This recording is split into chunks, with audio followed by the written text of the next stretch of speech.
ሰላም ጤና ይስጥልን አድማጭ ተመልካቾቻችን መጋቢት 6 2018 ዓ.ም ዕለታዊ መረጃዎችና ዘገባዎችን ይዤ መጥቻለሁ። መረጃና ዘገባዎችን እየተከታተላችሁ አብራችሁ እንድትቆዩ ነው በአክብሮት የምጋብዛችሁ። በሰዓት ወደ እናንተ የሚደርሱ አጫጭር መረጃዎችን ይዣለሁ። ዝርዝር የግንባር መረጃዎችን ወደ እናንተ የማደርስ ይሆናል። እየተከታተላችሁ አብራችሁ እንድትቆዩ ነው በአክብሮት የምጋብዘው። በተለያዩ አካባቢዎች እየተደረጉ ባሉ ውጊያዎች የደረሰ ወታደራዊ፣ ሰብአዊና ቁሳዊ ኪሳራን በተመለከተ በየአውደ ግንባሮቹ ያለውን አሁናዊ ሁኔታ በተመለከተ ዝርዝር መረጃዎችን ወደ እናንተ የማደርስ ይሆናል። በተለያዩ አካባቢዎች በምዕራብ ወሎ፣ በማዕከላዊ ጎንደርና በተለያዩ አካባቢዎች ያሉ የዛሬ ዋና ዋና መረጃዎችን ከግንባር አንጻር ትሰማላችሁ። በተያያዥ እንደዚሁ ወደ ተለያዩ አካባቢዎች የሚወስዱ መረጃዎች አሉ። በኢትዮጵያ ውስጥ ካለው መረጃ ባሻገር በአፍሪካ ቀንድ ያለውንም እንደዚሁ ባጭሩ የመካከለኛው ምስራቅ መረጃዎችንም ባጭሩ ወደ እናንተ አደርሳለሁ። በርከት ያሉ ዝርዝር መረጃዎች አሉኝ። አብራችሁ እንድትቆዩ ነው በአክብሮት የምጋብዛችሁ። ከመረጃዎቹ ባሻገር የተለያዩ ጥቆማና አስተያየቶችንም አድርሳችኋል። እንደዚሁም እነዚህንም ዋና ዋና ጥቆማዎቻችሁን ወደ እናንተ የማደርስ ይሆናል። ከአደርሳችሁ ጥቆማዎች መካከል በተለይ ሰሞኑን የህወሓት ደጋፊ ዲያስፖራዎች በአሜሪካ በሚኖሩ የአማራ ተወላጆች ላይ ከ2013 እና 14 ጦርነት ጋር በተያያዘ ጥቆማዎችን በመስጠት ከአሜሪካ በኃይል እንዲባረሩ ከማድረግ ጋር በተያያዘ በርካታ አስተያየቶችን ልካችሁልኛል፣ ተመልክቻለሁ። ከነዚህ መካከል እነሱ ሲሰሩት የነበረው ምንድን ነው በሚል እንግዲህ ዘፋኙ ሰለሞን ተካልኝ የሚባለው ዘፋኝ ከ2 ዓመት በፊት ህይወቱ ያለፈው እሱ በአደባባይ እንግዲህ ለሚዲያ እንኳ ለመግለጽ በሚያስቸግር ሁኔታ አማራን ከውሻና ከሌሎች እንስሳት ጋር እያነጻጸረ ሲዘፍን የነበረውን በአሜሪካ ጎዳናዎች ይህንን ደግሞ ሲቀበሉ የነበሩና ሲያስተባብሩ የነበሩ የሚዲያ እንዲሁም ደግሞ የአክቲቪስቶችና የዲያስፖራ አስተባባሪዎች አሁን እነሱ በአማራ ህዝብ ላይ ምን ጥሪና ምን ቅስቀሳ ሲያደርጉ ቆይተው ነው አሁን ይህን የሚያደርጉት የሚሉ የተለያዩ ማስረጃዎችንም ልካችሁልኛል። በዚህ ጉዳይ ላይ እንግዲህ ሁለት ነገር ተለይቶ መታየት አለበት። በየትኛው መመዘኛ የትግራይ ህዝብ ይጥፋ ወይም ደግሞ የአማራ ህዝብ ይጥፋ ብሎ በሲቪሎች ላይ እንደዚሁ ጦርነት ያወጀ ወይም ደግሞ ጉዳት ያደረሰ አካል በህግ መጠየቅ አለበት። በትግራይ በንጹሃን ላይ የደረሱ ጉዳቶች የጉዳዩና የወንጀሉ ባለቤት መጣራት አለበት። በአማራም በጦርነቱ ጊዜ በተፈጸሙ ወንጀሎች ላይ በዚህ ላይ ባለቤቱና ኃላፊነቱን ወስዶ መጠየቅ ያለበት አካል መጠየቅ አለበት። ከዛ ባሻገር ግን ከህልውና እንዲሁም ደግሞ ከፖለቲካና ከተያያዥ ፍላጎቶች ጋር በነበሩ ዘመቻዎች የነበረውን ሁኔታ በተመለከተ አሁን ብዙዎቹ አንዳንዶቹ እንግዲህ በተለይ የአማራ ጥቅምና የአማራ ህልውና ትግል ይገደናል በሚል በዚህ ጉዳይ ላይ እነ ሰለሞን ተካልኝ በአሜሪካ ጎዳናዎች አማራና ውሻ እያሉ ሲዘፍኑት የነበረውን ዘፈን ወደ ጎን ትተው አሁን ሌላው ላይ እንግዲህ ለተለያዩ አስተያየቶችን የሚሰጡት በተለይ ደግሞ አማራንን የሚሉት ማለት ነው። እንግዲህ የሞራል ተጠያቂነቱን ከየት እንዳመጡት ራሳቸው የሚያውቁት ይሆናል። ግን የሆነው ነገር ግን እነ ጌታቸው ረዳ ከአማራ ጋር ሂሳብ እናወራርዳለን ሲሉ እነ ሰለሞን ተካልኝ ደግሞ በአሜሪካ ጎዳናዎች አማራና ውሻ እያሉ በአደባባይ ዘፈን ቀርቶ ቅስቀሳ ሲያደርጉ ነበረ። ይህን ሲያስፈጽሙ የነበሩ ሚዲያዎች አሁንም አሉ። ስለዚህ እነዚህ በአማራ ስም አሁን ይህንን ወደ ጎን በመተው በሌላው ላይ የተደረገውን እንደ ፍትሃዊ አድርገው የሚመለከቱት እንግዲህ የሞራል ጉዳይም ብቻ አይደለም የጥቅም ጉዳይ ካልሆነ በስተቀር ሌላ መገለጫ ሊኖረው አይችልም። በዚህ ትግል ውስጥ እንግዲህ ብዙዎቹ ሲወዛወዙ አንድ ቀን ከኦነግ ካምፕ፣ አንድ ቀን ከኦህዴድ ካምፕ፣ አንድ ቀን ከህወሓት ካምፕ፣ አንድ ቀን ደግሞ ከሌላው ካምፕ እየዘለሉ ማረፊያ ማጣታቸውንና የቀድሞ ህወሓት ወዳጃችን ይመጣል በሚል ደግሞ አሁን እንዲሁም ደግሞ የአማራን የህልውና ትግል ለህወሓት በስጦታ ለማስረከብና ድልድይ ሆነን እናገናኛለን እያሉ ብዙዎቹ የሚዳክሩ ሰዎች አሉ። እሱ ውሎ አድሮ አብሮ የሚታይ ጉዳይ ነው የሚሆነው። ከዚህ ጋር በተያያዘ የወልቃይትን ጉዳይ፣ የራያን ጉዳይ፣ የኮረምን ጉዳይ የአማራ ህዝብ ጥያቄዎች አይደሉም በሚልም የሚያሳንሱት አሉ። በራያ የአማራ ህዝብ ላይ እየተፈጸመ ያለውን ግፍ ያልተቃወመ በራያ ላይ አማራነቱን ያላሳየና በራያ ላይ ያልታመነ የአማራ ታጋይ በየትኛው የአማራ ጥያቄ ላይ ይታመናል የሚለውን ለጊዜና ለቀን ብቻ እንተዋለን። ጥቂት ቀናትና ጥቂት ጊዜያት ብቻ ናቸው ወደፊት ሁኔታውን በደንብ የሚያሳዩን። ህወሓቶች በጥሩ ነገር ለየትኛውም አጎብዳጅ ኃይል አያሳፍሩም። ህወሓት የማያሳፍር ጥሩ ባህሪ ያለው ዓላማውን ግልጽ አድርጎ ይናገራል። ዓላማውን የሚፈልገውን እየተናገረ ነው እየመጣ ያለው። በጥቂት ጊዜያት ውስጥ የትግራይ ነጻ ሀገርነት መሰርታለሁ። ለዚህ ደግሞ እንግዲህ ከወልዲያ አለውሃ ምላሽ እንዲሁም ደግሞ በጎንደር ቀጠና ደግሞ የጠቀሳቸውን መሬቶች በመያዝ የትግራይ ነጻ ሀገርነት አረጋግጣለሁ ብሏል። ለዚህ በቀጥታም ሆነ በተዘዋዋሪ ድጋፍ እየሰጠ ያለው በቅርብ ጊዜ ህወሓት በሚያደርገው ነገር ተሸማቆ በልጆቹ ፊት ራቁቱን ይቆማል ወይ ደግሞ ያኔ ህወሓት በሚመሰርተው ነፃ ሀገር ላይ እስከ ልጆቹ ጥገኝነት ጠይቆ የሚኖረውን አማራ አብረን የምናየው ነው የሚሆነው። ይህንን ለቀንና ለጊዜ ብቻ የምንተወው ጉዳይ ነው። በዚህ ላይ ብዙ ክርክሮች ቀርበዋል፣ ብዙ ጉዳዮች ቀርበዋል። የህወሓት ፍላጎት ግልጽ ነው፣ አልተለወጠም፣ የተቀየረ ነገር የለም። አሁንም በአደባባይ እየተናገሩት ያሉት ወልቃይትን፣ ራያን፣ ኮረምን፣ ጠለምትን ይዘን ሉዓላዊነታችን አስከብረን ነፃ ሀገር እንሆናለን ነው እያሉ ያሉት። ይህንን እነዚህን የአማራ ጥያቄና የማንነት ጥያቄ ያለባቸውን አካባቢዎች እናንተ ሳትመጡ መቀሌ ድረስ መተን እናቀብላችኋለን የሚል ግርግር ተፈጥሯል። እሱን በቅርቡ የሚሆነውን ነገር አብረን በሙሉ የምናየው ይሆናል። በዚህ በኩል የላካችሁልኝ አስተያየት እንግዲህ በዚህ ልክ ይደመደማል። ሌላው ከጎንደር እንደዚሁ ደቡብ ጎንደር ንፋስ መውጫ ከተማ የአድማ ብተና አባላት በከተማው ነዋሪዎች ላይ የሚፈጽሙትን እንደዚሁ መብት ረገጣና ጥሰት በተመለከተ የተለያዩ ጥቆማዎችን ልካቸዋል። የሃይማኖት አባቶች ይደበደባሉ። ወደ ቤተክርስቲያን የሚመላለሱ ምዕመናንና የቤተክርስቲያን ተሳላሚዎች ይደበደባሉ። በትምህርት ቤት ካምፖች ላይ አድማ ብተናው ካምፕ በማድረጉ ሴት ተማሪዎች እንደዚሁ ትይዩ ትንኮሳዎች እንዲሁም ደግሞ ማሳቀቅና ጫና እየደረሰባቸው እንደሆነ ልካችሁልኛል። ይሄው አቅርቤያለሁ።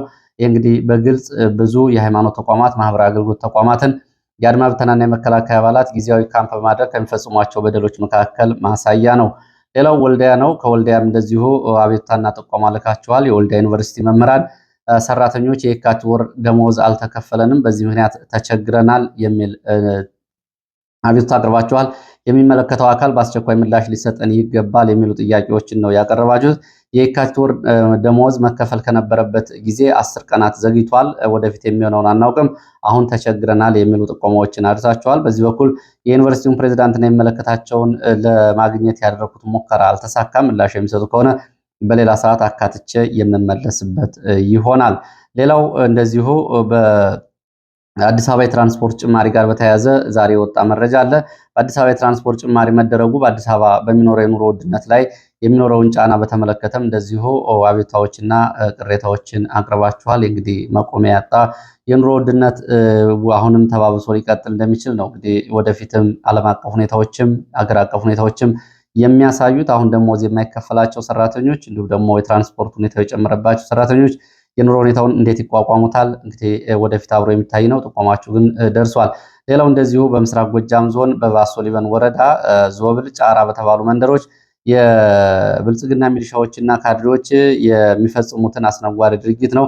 በአካባቢው የራሳቸውን ትጥቅ የነበራቸውን አርሶ አደሮች በኃይል ትጥቅ እናስፈታለን በሚል ድብደባ፣ የገንዘብ ዝርፊያ፣ የቤት ብርበራ በሚል እንደዚሁ ሌሎች ትንኮሳዎችን ሁሉ ፈጽመዋል በሚል እንደዚሁ ጥቆማዎችን አድርሳቸዋል። አቅመ ደካማ ሴት የሆነች ጥበብ የምትባል ሴትዮ እንኳ ያለ ወላጅ 4 ልጆችን የምታሳድግ ሴት ከ12,000 ብር በላይ ገንዘብ በሚሊሻዎች ተዘርፎባታል የሚሉ ጥቆማዎችን አድርሳችሁኛል። አመሰግናለሁ። እንደዚሁም ደግሞ ሌላ ጥቆማ ዛሬ በወልቃይት አማራ ሚዲያ የሚል የአካባቢውን አጠቃላይ የፖለቲካዊ ገጽታ ትግል መረጃና ትንተናዎችን የሚያደርስ ሚዲያ ዛሬ የምረቃት መርሃ ግብር እንደሚደረግለት እንደዚሁም ጥቆማ ተሰጥቷል። እንግዲህ አድማጭ ተመልካቾች እንደ አማራጭ ሚዲያ ልትከታተሉት ትችላላችሁ። አሁን ወደ መረጃዎቹ ነው የምሄደው። ወደ መረጃዎች ሲሄድ ወደ ጎንደር የሚወስድን መረጃ ነው የማስቀድመው። በጎንደር ዳባት ገደብዬ መስመር በተጣለ የደፈጣ ጥቃት ወታደራዊ፣ ሰብአዊና ቁሳዊ ኪሳራ ደርሷል። በዳባት እና በገደብዬ መካከል ዳራ ተብሎ በሚጠራ ቦታ ላይ ፋኖ በፈጸመው ድንገተኛ የደፈጣ ጥቃት አንድ ማረጉ ያልታወቀ ከፍተኛ ወታደራዊ አዛዥን ጨምሮ ቁጥራቸው እንደዚሁ ያልታወቀ ወታደሮች ሙትና ቁስለኛ ስለመሆናቸው ዛሬ ማለዳ የወጡ መረጃዎች ገልጸዋል። በዚህም በደፈጣ ጥቃቱ የቡድን መሳሪያዎች አንድ የቡድን መሳሪያ ብሬን የሚባለው ማለት ነው ጨምሮ 7 የነፍስ ወከፍ መሳሪያዎች በፋኖች መግባታቸውን እንደዚሁ ደግሞ የእጅ ቦምቦች ጨምሮ የደረትና የወገብ ትጥቆች በፋኖች ገብተዋል። ይህንን የደፈጣ ጥቃት ተከትሎ ከገደብዬ ከተማና ከዳባት ከተሞች ተጨማሪ እግረኛ ኃይል መከላከያ ወደ ዳራ ተብሎ ወደሚጠራው አካባቢ ከሁለቱ አቅጣጫ ዛሬ ማለዳ ማንቀሳቀሱን ከአካባቢ የወጡ መረጃዎች ይገልጻሉ። መለሳለሁ ወደ ግንባር መረጃዎች፣ ወደ ራያ ቆቦ፣ ምዕራብ ወሎም የተለያዩ አካባቢዎች ያሉ መረጃዎችን። በመሃል ግን መካከለኛው ምስራቅ እንዴት አደረ በሚለው ላይ አጫጭር መረጃዎችን ወደ እናንተ ላድርስ። የዓለም እንግዲህ የሚዲያዎች ማዕከል የሆነው የመካከለኛው ምስራቅ ጦርነት አሁን ከተጀመረ 15ኛ ቀኑን ይዟል። በዚህ ሁኔታ እንግዲህ ላለፉት 2 ሳምንታት የነበረው አጠቃላይ ሁኔታ በየቀኑ በሚዲያዎች እየቀረበ ነው። አሁን ባሳለፍነው 24 ሰዓት ደግሞ ምን ጉዳዮች በመካከለኛው ምስራቅ ተመዝግቧል ከሚለው መካከል የአሜሪካና እስራኤል በኢራን ላይ በጋራ የከፈቱት ጦርነት ነው። ዶናልድ ትራምፕ ኢራን ለድርድር ዝግጁ አይደለችም፣ ስለዚህ አሁንም ዘመቻችን ይቀጥላል፣ በባህር ኃይል፣ በአየር እንዲሁም ደግሞ በእግረኛና በኮማንዶ ዘመቻዎችን እንቀጥላለን ሲሉ ነው የተናገሩት። ከዚህ ጋር በተያያዘ ትራምፕ የአሜሪካ የባህር ኃይልና እንዲሁም ደግሞ ኮማንዶ ወደ መካከለኛው ምስራቅ እንዲንቀሳቀስ ዶናልድ ትራምፕ ትዕዛዝ መስጠታቸውን የወጡ መረጃዎች እያሳያሉ። ኢራን እንደዚሁ ከ2000 በላይ ድሮኖችን ባለፉት 2 ሳምንታት ማስወንጨፏን መረጃዎች ገልጸዋል። በተለይ እነዚህ ድሮኖች የተወነጨፉት ወደ አሜሪካ የጦር ሰፈሮች ነው። 2000 ድሮኖች ወደ አሜሪካ የጦር ሰፈሮች እንዲሁም ደግሞ ከፍተኛ ቁጥር ያላቸው ድሮኖች ወደ መካከለኛው ምስራቅ ሀገራት ተወንጭፈዋል። ወደ እስራኤል ያለው ግን አጠቃላይ ቁጥሩ ይፋ አልተደረገም።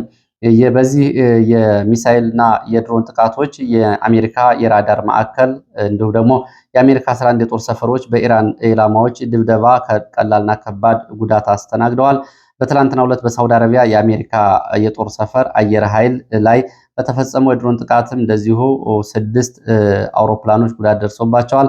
ከነዚህ ውስጥ 5ቱ ነዳጅ አቅራቢ በአየር ላይ ለሚበሩ የጦር ጀቶች በአየር ላይ ነዳጅ የሚሞሉ እንደነበሩ መረጃዎቹ ገልጸዋል። ምናልባት አሜሪካ የጦርነት ከተጀመረ ወዲህ በአየር ኃይል ደረጃ ይህን ያክል ጉዳት ሲደርስባት ያሁኑ የመጀመሪያው ነው፣ የትላንቱ ማለት ነው። አሜሪካ ተጨማሪ የጦር መርከብ የባህር ኃይል ወታደሮችን ወደ መካከለኛው ምስራቅ ታንቀሳቀስ እንደሆነ እንደዚሁ መረጃዎቹ ጠቁመዋል። በኩዌት እንደዚሁ ዓለም አቀፍ የአየር ማረፊያ ላይ እንደዚሁ ኢራን የድሮን ድብደባ አድርጋለች። በኢራን የድሮን ድብደባ የተመታው አየር ማረፊያው የራዳር እና አጠቃላይ የበረራ ስርዓቱ ከጥቅም ውጭ የሆነ ሲሆን አውሮፕላን ማረፊያው እንደዚሁ ጉዳት ደርሶበታል ሲሉ የኩዌት የአቪዬሽን ባለስልጣናት እንደዚሁ ለሚዲያዎች ተናግረዋል። ኢራን ከሰሜን ኮሪያ እና ከቻይና እንዲሁም ደግሞ ከሩሲያ የባላስቲክ ሚሳይል ድጋፍ እንደተደረገላት እና ይህም መረጃ እንዳለው ሲአይኤ በመጀመሪያ ዙር ሪፖርቱ ማረጋገጡን መረጃዎች ገልጸዋል። እንደ ሲአይኤ ገለጻ ከሆነ ከሰሜን ኮሪያ፣ ከቻይና፣ ከሩሲያ ኢራን አሁን የባላስቲክ ሚሳይሎች እና ሌሎች የጦር መሳሪያዎች ድጋፍ እየተደረገላት ነው ሲል ይህንን ሪፖርት አውጥቷል። ኢራን አሁንም ከፍተኛ የሆነ የሚሳይልና ድሮን ከምድር በታች ደብቃለች ስትል አሜሪካ ወቅሳለች። ይሄ ደግሞ ፍርሃቷን ያሳያል ነው ያለችው አሜሪካ።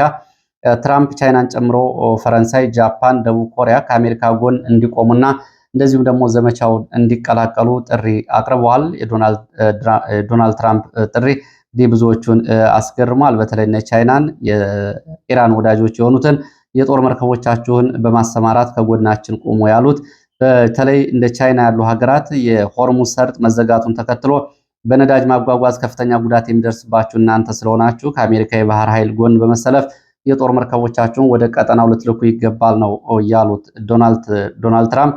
ይህንን ተከትሎ ግን ቀደም ብሎ የኢራን ሚዲያዎች እንደዘገቡት ኢራን ለተወሰኑ ወዳጅ ላለቻቸው ሀገራት እንደ ቻይና፣ ሰሜን ኮሪያ፣ የኢራን ሚዲያዎች ደግሞ እንደዘገቡት ኢራን ወዳጅ ላለቻቸው ሀገራት እንደ ሰሜን ኮሪያ፣ የመን፣ ህንድ፣ ቻይና ለመሳሰሉትና ሩሲያን ለመሳሰሉ ሀገራት የባህር ሰርጡን ለመጠቀም መርከቦቻቸው በዚህ ቀጠና መጓጓዝ እንደሚችሉና በዚህ ቀጠና የሚኖራቸውን የንግድና የነዳጅ አገልግሎት ማጓጓዝ ይችላሉ ስትል እንግዲህ ፈቃድ መስጠቷ ይታወቃል። ከዚህ ጋር በተያያዘ ትራምፕ እንደዚሁ የኢራንን ወሳኝ የሚባለውን ወደብ ሀርግ ተብሎ የሚጠራውን ደሴት ላይ የነበረውን የኢራን የባህር ኃይል፣ የአየር ኃይል፣ የምድር ጦርና የአብዮታዊ ዘብ ወታደራዊ ድሮኖችና ተቋማትን እንዲሁም ደግሞ የደህንነት ስለላ ቢሮዎችን በአንድ ሌሊት የቦምብ ድብደባ ሙሉ በሙሉ ማውደማቸውን የፔንታጎን ባለስልጣናት ይህንን አስታውቀዋል። ሌላው መካከለኛው ምስራቅ ዩናይትድ አረብ ኤሚሬትስ ደግሞ 15 ክሩዝ ሚሳይሎችን ከ300 በላይ ባላስቲክ ሚሳይሎችን 1600 የኢራን ድሮኖችን አውድሜ ያለሁ ወይ ደግሞ አየር ላይ አክሽፍ ያለሁ ብላለች ዩናይትድ አረብ ኤሚሬትስ። ዩናይትድ አረብ ኤሚሬትስ እንደዚሁ ትላንትና ከሳውዲ አረቢያው የአሜሪካ የአየር ወይ ጦር ሰፈር ድብደባ ባሻገር ሳውዲ አረቢያ አቅራቢያ እንዲሁም ደግሞ ዩናይትድ አረብ ኤሚሬትስ ትልቁ የነዳጅ ወደብና ማከማቻ የሆነውም እንደዚሁ በኢራን የድሮን ድብደባ ፍንዳታ ደርሶበታል እንደ መረጃ ምንጮቹ ገለጻ። የእስራኤል ደግሞ በበኩሏ የኢራን አብዮታዊ ዘብ የሚባለው ቡድን እንደ እስራኤል ዘገባ የሚጠቀምባቸው መሳሪያዎች ወድመዋል ብለዋል። የሚሳኤል ማከማቻ፣ የምድር ውስጥ ጉድጓድ ቁፋሮ ማሽነሮች፣ ቡልዶዘሮች እና ኤክስካቫተሮች መውደማቸውን ነው እስራኤል የገለጸችው። የተመቱ የድሮን እና የሚሳኤል ማከማቻ ዋሻዎችን መልሶ ስራ ለማስጀመር እንቅስቃሴ ላይ በነበሩ ቡልዶዘሮች ላይ የእስራኤል አየር ኃይል ጥቃት ፈጽሟል። እስካሁን ድረስ 11 ሺህ በላይ ኢላማዎች ላይ ጥቃት መፈጸማቸውን አሜሪካና እስራኤል አስታውቀዋል። በዚህም 5,000 በላይ የኢራን መሪዎች፣ ወታደራዊና የደህንነት ሹሞች እንዲሁም ደግሞ የኒውክሌር የሚሳይልና የድሮን ቴክኒሽያኖችን ጨምሮ የእግረኛ ወታደሮችና የአየር ኃይል የባህር ኃይል አባላት የኢራን መገደላቸውን ነው የእስራኤል ባለስልጣናት እየገለጹት። አሜሪካ እንደዚሁ ወደ መካከለኛው ምስራቅ የሚደረገው ዘመቻ ተጠናክሮ ይቀጥላል፣ ይህም መቼ እንደሚቆም ቀኑ አልታወቀም የሚል ንግግርም እንደዚሁ ዶናልድ ትራምፕ አድርገዋል። ከመካከለኛው ምስራቅ አንጻር የነበሩ ዋና ዋና መረጃዎች እነዚህን ይመስላሉ። ሌሎች ተጨማሪ የአፍሪካ ቀንድ መረጃዎችን ወደ እናንተ ላድርስ። በአፍሪካ ቀንድ ያለውን ውጥረት ተከትሎ በትላንትናው ዕለት የቱርኩ ትልቁ ሚዲያ አናዶሉ እንደዘገበው በኢትዮጵያና በኤርትራ መካከል ጦርነት ቢቀሰቀስ ጦርነቱ የአፍሪካ ሁለተኛው የዓለም ጦርነት ይሆናል ሲል ነው አናዶሉ የዘገበው። አናዶሉ የኢትዮጵያና የኤርትራ ጦርነት የሚቀሰቀስ ከሆነ 15 የሶስት ሀገራት በቀጥታና በተዘዋዋሪ ሊሳተፉበት ይችላሉ ብሏል አናዶሉ። እንደ አናዶሉ ዘገባ ከሆነ እንግዲህ ይህንን አስተያየት የሰጡት ፕሮፌሰር በአስከፊው የዓለም ጦርነት እና ቀውስ ይሆናል ይሄ ጦርነት ከመቀስቀሱ በፊት ዓለም የዲፕሎማሲ ጫና ማድረግ ጦርነቱን ሊያስቆም ይገባል ሲሉ ኬትሉ ትሮቫል የተባሉ የግጭትና የሰላም ተመራማሪ ፕሮፌሰር ለቱርክ ሚዲያ ይህንን ገለጻ ሰጥተዋል። እንግዲህ በተደጋጋሚ እንደሚገለጸው በምስራቅ አፍሪካ ቀጠና ኢትዮጵያና ኤርትራ ወደ ጦርነት የሚገቡ ከሆነ አሁን ሱዳን ውስጥ በቀጥታና በተዘዋዋሪ እየተሳተፉ የሚገኙትን ሀገራት ጨምሮ ሌሎች 15 ሀገራት በዚህ ጦርነት ላይ ሊሳተፉ ይችላሉ። የኃይል አሰላለፉም እንደዚሁ ግልጽ ነው። ከመካከለኛው ምስራቅ እስከ ሩቅ ምስራቅ እንዲሁም ደግሞ እስከ አውሮፓና እስከ አፍሪካ ከግብፅ እስከ ሞቃዲሾ ባለው ቀጠና እንዲሁም ደግሞ ከሳውዲ አረቢያ እስከ እስራኤል ከእስራኤል ደግሞ እስከ ዩናይትድ አረብ ኤምሬትስ በዚህ በቀይ ባህር ቀጠና ያለው አሰላለፍ ግልጽ ነው። ስለዚህ በርካታ ሀገራት ሊሳተፉበት ይችላሉ። ጦርነቱም ከኤርትራም ሆነ ከኢትዮጵያ እጅ የመውጣት እድሉ ሰፊ እንደሆነ በተደጋጋሚ የቀጠናው ወታደራዊ እና ፖለቲካዊ አስተያየት ሰጪዎች ይህን ሲያስቀምጡ ቆይተዋል። ከዚህ ጋር በተያያዘ በአፍሪካ ቀንድም እንደዚሁ ሶማሌላንድ ለእስራኤል የባህር ኃይል ለማቋቋም እንደዚሁ ፈቃድ አልሰጠውም ስትል አስተባብላለች። ከሁለት ቀናት በፊት የእስራኤል የጦር መኮንኖች የመሬት መረጣ እያደረጉ ነው የሚል መረጃ ወጥቶ ነበር። ይህን አስተባብላለች። እንደዚሁም ደግሞ በሞቃዲሾ ቀጠና መጠነ ሰፊ የጸረ አልሸባብ ዘመቻ ሞቃዲሾ መጀመሯን ገልጻለች። በሁለት ግዛቶች 22 የአልሸባብ ሽብርተኛ ቡድን አባላትን መግደሏን ገልጻለች። ሙድግ እና ሄራን ተብሎ በሚጠሩ ቦታዎች ነው ዘመቻው የቀጠለው። ለዚህ ዘመቻ ደግሞ በአፍሪኮም የአፍሪካ የአሜሪካ የጦር ኃይል የድሮንና የአየር ድብደባ ጥቃት መፈጸሙ እንደዚሁ ከምስራቅ አፍሪካ መረጃዎች መካከል ይገኛሉ። የሱዳን ጦር ወደ ቻድና ሊቢያ አቅራቢያ የሚገኙ የሱዳን ፈጥኖ ደራሽ ኃይል የሆኑ ወታደራዊ ይዞታዎችን ደብድቧል። 21 ጊዜ የድሮን ጥቃት መፈጸሙ እንደዚሁ ተዘግቧል። ኮርዶፋን ተብሎ የሚጠራው ግዛት ደግሞ ዛሬ ከባድ ውጊያ ተቀስቅሷል። በኮርዶፋን ግዛት የሱዳን ጦር በአርኤስኤፍ ከበባ ውስጥ መግባቱን የወጡ መረጃዎች ያሳያሉ። ወደ ማዕከላዊ ጎንደር የሚወስደን መረጃ ላስከትል። ወደ ማዕከላዊ ጎንደር ስንመለስ መከላከያ ምርጫ ለማስፈጸም በሚል ለቆ ወደ ወጣባቸው ቀጠናዎች ተመልሶ እየገባ እንደሆነ ከአካባቢ የወጡ መረጃዎች ያሳያሉ። ማዕከላዊ ጎንደር በአራት ወረዳዎች ጫንድባ፣ በለሳ እና ወረዳዎች እንደዚሁ ትላንት ጀምሮ ውጊያም እየተደረገ ቢሆን መከላከያ ወደ ወረዳዎቹ ተመልሶ መግባቱና ምርጫ ለማስፈጸም ካድሬዎቹ ዝግጅት እያደረጉ መሆኑን ነው መረጃዎች የገለጹት። እንግዲህ አሁን በተለያዩ የአማራ ክልል አካባቢዎች በተለይ ደቡብ ጎንደር 17 ወረዳዎች በፋኖች ሙሉ በሙሉ ቁጥጥር ስር ናቸው። እነዚህን ለማስለቀቅ ያለው ወታደራዊ ዝግጅትን ጨምሮ በገጠራማ አካባቢዎች ምርጫ ለማስፈጸም መከላከያ ስምሪት እንደሚወስድ ነው መረጃዎች የገለጹት። ምንም አይነት ምርጫ ለማድረግ የሚያስችል የጸጥታም ሆነ የሰላም ሁኔታ ዋስትና የለም። አብዛኞቹ የአማራ ክልል አካባቢዎች የካቲት 28 ይጀመራል የተባለው ምርጫ ምዝገባ እና የመራጮች ምዝገባ እስካሁን ድረስ አልተጀመረም። ምርጫም ለማድረግ የሚያስችል ሁኔታ የለም።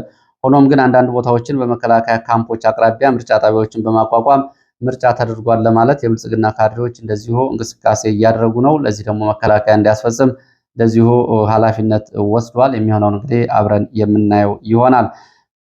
ወደ ራያ ቀጠና በዚሁ ስንሄድ በራያ ቀጠና በተለያዩ ወረዳዎች የህወሓት ታጣቂዎች ከህዝብ የሰበሰቡትን የታጣቂዎች ስንቅ ወደ መሆን የማጓጓዛቸውን መረጃዎች ገልጸዋል። ባለፉት 24 ሰዓታት ከህዝብ በግዳጅ የተሰበሰበ ስንቅና ደረቅ ሬሽን ወደ መሆኒ እየተጓጓዘ መሆኑን ራያ አላማጣ አካባቢ የወጡ መረጃዎች ያሳያሉ። ጀነራል ታደሰ ወረደ ላይ እንደዚሁ የነደብረ ጽዮን ቡድን ደጋፊዎች ማህበራዊ ሚዲያዎች እንደዚሁ ዘመቻ ከፍተውበታል። ጀነራል ታደሰ ወረደ እንግዲህ ስልጣን አልለቅም፣ እኔ ጌታቸው ረዳ አይደለሁም፣ ወደ አዲስ አበባ አልሰደድም፣ እኔ እኮ ወታደር ነኝ የሚል ምላሽ መስጠቱን ተከትሎ ነው በሚዲያ ዘመቻ የተከፈተበት። በዚህም በኩል እንግዲህ ያለው ሁኔታ በቅርቡ አብረን የምናየው ይሆናል። ወደ ራያ ቆቦ ወደ ጋማና የግዳን ወረዳ ጫፍ አካባቢ ለሰዓታት የቆየ ውጊያ መደረጉን የወጡ መረጃዎች ገልጸዋል። በዚህ ውጊያ ወታደራዊ ኪሳራ ደርሷል። ወደ ግዳን ጫፍ ራያ ቆቦ ወደ ጋማ ቦታዎች በተለይ ድልድይ ማርያም እና ወደ ጋሪያ ተብሎ ወደሚጠራው አካባቢ አቦሄ ጋሪያ ተብሎ ወደሚጠራው አካባቢ በሚወስዱ መንገዶች ላይ በተደረጉ ውጊያዎች እንደዚህ ጉዳት ደርሷል። በዚህ አካባቢ የነበረውን ውጊያ በተመለከተ በሌሊት ወደ አካባቢው ከተንቀሳቀሰ መከላከያና አድማ ብተና ጋር ነው ውጊያ የተደረገው። መከላከያው እንደዚሁ ደፈጣ በመያዝ በፋኖ ቀጠናዎች ላይ ጥቃት ፈጽሟል። ፋኖ የሚያጸፋ ምላሽ ሰጥቷል። በነበረው ውጊያ ግን በቁጥር ያልታወቀ ወታደራዊ ኪሳራ ደርሷል ነው የተባለው። ጎንደር ከተማ ባለፈው የካቲት 27 2018 ዓ.ም በጎንደር ከተማ የቅዳሜ ገበያ መስጊድ አሰጋጅ ሀጂ መሐመድ ዘይኑ ላይ ግድያ የፈጸሙ ተጠርጣሪዎችን በቁጥጥር ስር መዋሉን የጎንደር ፖሊስ ገልጿል። እንግዲህ የጎንደር ፖሊስ ይህንን መግለጹ አይደለም ዋናው ጉዳይ። ይህንን የሃይማኖት መሪውን መገደል ተከትሎ በወቅቱ በአርሲ በተለያዩ አካባቢዎች በክርስቲያኖች ላይ ይፈጸም ከነበረው ጭፍጨፋ ጋር ጉዳዩን ሃይማኖታዊ አስተምሮ የሃይማኖታዊ አይዲዮሎጂ ግድያ አድርገው በማህበራዊ ሚዲያ ጉዳዩን እንደዚሁ ሲያራግቡ የነበሩት የመሀል ሀገር የአብይ ደጋፊ እንዲሁም ደግሞ ሌላ ዓላማ ያላቸው በተለይ የመካከለኛው ምስራቅ ጋር በተያያዘ እንዲሁም ደግሞ ከአዳዲስ የሙስሊም ብራዘርሁድስ ጋር እንደዚሁ ትይዩ ንክኪ ያላቸው የሚዲያ ገጾች ይህን ጉዳይ እንግዲህ ከደረቅ ወንጀል ግድያ አውጥተው ሃይማኖታዊ የአይዲዮሎጂ ግድያ አድርገው ጉዳዩን ሲያሰራጩት ነበረ። እንግዲህ እንደ ፖሊስ መረጃ ከሆነ ስልክ ለመዝረፍ እንቅስቃሴ ያደረጉ የሃይማኖት አባቱን ሀጂ መሐመድ ዘይኑን ገድለዋል። እነዚህን የገደሉ ሰዎች ደግሞ ፖሊስ በቁጥጥር ስር አውያለሁ ብሏል። ጉዳዩ ለምን ተፈልጎ በወቅቱ በደንብ ይጮህ እንደነበር እንግዲህ ይሄ የወጣው ዛሬ የፖሊስ መረጃ ፕሮፓጋንዳውን እና የሆነውን ጉዳይ በደንብ የሚያሳይ ነው። አማራ ክልል ላይ አካባቢ ያለውን ሁኔታ በተመለከተ የተለያዩ ግጭቶችን ከዚህ ጋር በተያያዘ እንደዚሁ ውንጀላዎችንና ደረቅ ፕሮፓጋንዳዎችን የሚያደርጉት እነዚህ አካላት በወለጋ በየቀኑ ለሚጨፈጨፉት አሁን በዚህ ሰዓት እንኳ በረመዳን ጾም በጫካ ውስጥ ሆነው የውሃ እንኳ አጥተው እየቃተቱ ላሉ የእስልምና ወገኖች አንድም ቀን ድምፅ ሲያሰሙ ተሰምቶ አያውቅም። ለማንኛውም በሀጂ መሐመድ ዘይኑ ላይ የተፈጸመው ግድያ ተቀባይነት የሌለው ቢሆንም እነሱ ግን ሃይማኖታዊ አጀንዳ አድርገው ሊወስዱት የነበረው ጉዳይ በፖሊስ ሪፖርት በዚህ መንገድ ሪፖርቱ ይፋ ሆኗል። ወደ ፋኖ በደቡብ ኢትዮጵያ በጋሞ ዞን ለደረሰው የተፈጥሮ አደጋ አስቸኳይ ድጋፎች ተጠናክረው እንዲቀጥሉ ጥሪ ሲያቀርብ በኢትዮጵያዊነቱ ጸንቶ የቆየው የጋሞ ሕዝብ የደረሰበት አስከፊ አደጋ እንዳሳዘነው ገልጿል። ፋኖ የአማራ ፋኖ ብሔራዊ ንቅናቄ እንደዚሁ ደግሞ አደጋውን በተመለከተ የአደጋ ጊዜ ስራዎች ተጠናክረው እንዲቀጥሉ ለተጎጂ ቤተሰቦች ደግሞ ብርታትና ጽናት እንዲሰጣቸው ባወጣው መግለጫ ምኞቱንና ጥሪውን አቅርቧል። ወደ ምዕራብ ወሎ ስንሄድ በምዕራብ ወሎ ወግዲ ከተማ አቅራቢያ በሁለት ቦታዎች ላይ በተደረገ ውጊያና በተፈጸመ ደፈጣ ጥቃት ወታደራዊ፣ ሰብአዊና ቁሳዊ ኪሳራ መድረሱን መረጃዎች ገልጸዋል። አብየ ጉርባ ተብሎ በሚጠራና ማከፍታ ተብሎ በሚጠሩ ቦታዎች ላይ በጊዜያዊ የመከላከያ ካምፖች ላይ ፋኖ በፈጸመው ጥቃት ጉዳቶች ደርሰዋል። የነፍስ ወከፍና የቡድን መሳሪያዎችን በፋኖ እጅ ገብተዋል። ይህንን ተከትሎ መከላከያ ይዟቸው የነበረው ጊዜያዊ ካምፖቹን ለቆ ወደ ወግዲ ከተማ ሄዷል። መከላከያም በጥቃቱ ትላንትና መሻሹ ማለት ነው የዙ 23 እና የሞርተር ድብደባዎች በአካባቢው በተከታታይ ሲያደርግ ነበር። ማከፍታ ትምህርት ቤት የነበረው ጊዜያዊ ካምፕ መከላከያ ለቆ ፋኖ አካባቢውን ተቆጣጥሯል። ወደ አማራ ሳይንት ስንሄድ ደግሞ በአማራ ሳይንት የመከላከያና አድማ ብተና አባላት የሃይማኖት ተቋማትን እንደ ጦር ካምፕ እየተጠቀሙ እንደሆነ ከአካባቢ የወጡ መረጃዎች ይገልጻሉ። ከዚህ ባሻገር በካህናትና በቀሳውስት በዲያቆናትና በምዕመናን ላይ እየተፈጸመ ያለውን ጥቃትን በተመለከተ እንደዚሁ የአካባቢው ነዋሪዎች ስጋቱንና ሁኔታውን ገልጸዋል። አማራ ሳይንት በተለይ ወርቅ ማውጫ ተብሎ የሚጠራ ቦታ ቅዱስ ሚካኤል ቤተክርስቲያን ለጊዜያዊ ወታደራዊ ካምፕ በመሆኑ አጠቃላይ ሃይማኖታዊ ስርዓቱ ተስተጓጉሏል። እንዲሁም ደግሞ በአብያተ ክርስቲያኖቱ ውስጥ እንደዚሁ አስነዋሪ ድርጊቶች እየተፈጸሙበት እንደሆነም ምዕመናኑ ገልጸዋል። ቀደም ብሎ በዚሁ በአማራ ሳይንት እንግዲህ በጥንታዊቷ አትርኖስ ገዳም ላይ በተፈጸመው የመድፍ ድብደባ የገዳሙን ጳጳሞስ ጨምሮ ቀሳውስት እንዲሁም ደግሞ ካህናት እና መነኩሳት እንዲሁም ደግሞ ዲያቆናት መጨፍጨፋቸው ይታወቃል። ይሄ ሁኔታ ባለበት ሁኔታ ዛሬም እንደዚሁ ወርቅ ማውጫ ቅዱስ ሚካኤል ቤተክርስቲያን ወታደራዊ ካምፕ መሆኑ ስጋት ፈጥሮብናል ሲሉ ነው የአካባቢው የመረጃ ምንጮች የገለጹት። በዚህ ሰዓት ከተለያዩ አካባቢዎች ማሰባሰብ ያስኳቸው መረጃዎች እነዚህ ናቸው። ስለነበራችሁ አስተያየት እንዲሁም ደግሞ ስለጥቆማዎቻችሁ በእጅጉ አመሰግናለሁ። በሌላ ተመሳሳይ መርሃ ግብር እንገናኛለን። መልካም ጊዜ